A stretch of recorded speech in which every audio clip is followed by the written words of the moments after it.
my personal fave is the war on drugs. What war, ladies and gentlemen? It should be called They Want More of Us on Drugs.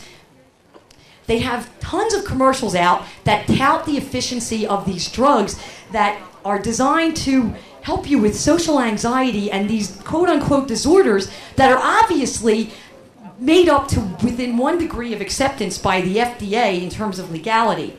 And the commercials go something like this. Do you suffer from social anxiety?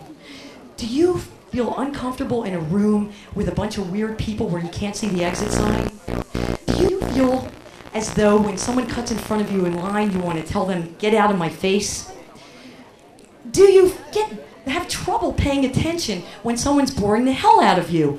Well, since we're legally allowed to lie to you and tell you these are not normal behaviors, and since scientists have discovered there is still a portion of your brain that works, we recommend that you take Zoloft. Take Zoloft and the words will roll off your tongue for social situations. Now, we guarantee you within 3 weeks of your body adapting to the the poignant medical effects, you'll be able to feel more comfortable. However, side effects may include nausea and projectile vomiting, otherwise known as hurling chunks, diarrhea, 7 generations of mutations, inability to perform on men, although there is an increased appetite, a frigid ice front coming in on the feminine part, and brain damage. However, our drug is not for everyone. Men and women that are taking any of our other shit should consult a gynecologist. While we're on the subject of the psyche, I'd like to do what I call a psychological workup on a man who advertised in the Jewish Exponent. And I want to ask his forgiveness up front. I don't know him, God bless him, and I'm sure he'll be all right.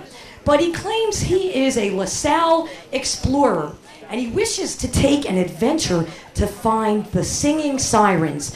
What that really means is that he's trying to say in a real classy way with a tuxedo word that he's a horny bastard and he's totally incapable of monogamy.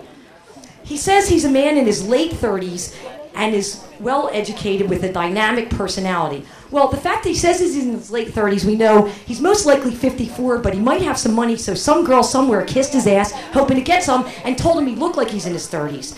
Then, it says that he has a dynamic personality. Read borderline personality dysfunction with multiple personality syndrome. He then goes on to say that he is eclectic and he has warmth and charm. Read that to be he's totally unstable. He also says he's seeking to be challenged by a female. He'll want to have sex within 5 minutes of meeting you. And he wishes to meet a woman who's in her late 20s or 30s, which means he's practically a pedophile.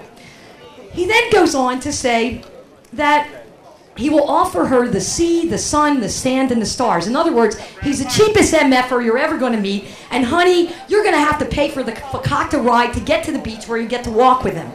It's reminiscent of that song. Ain't no sunshine when she's gone. It's not warm when she's away. And I know. I'm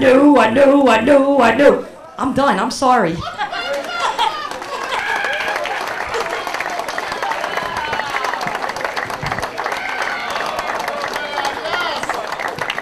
Ain't no sunshine. Excellent. Make sure you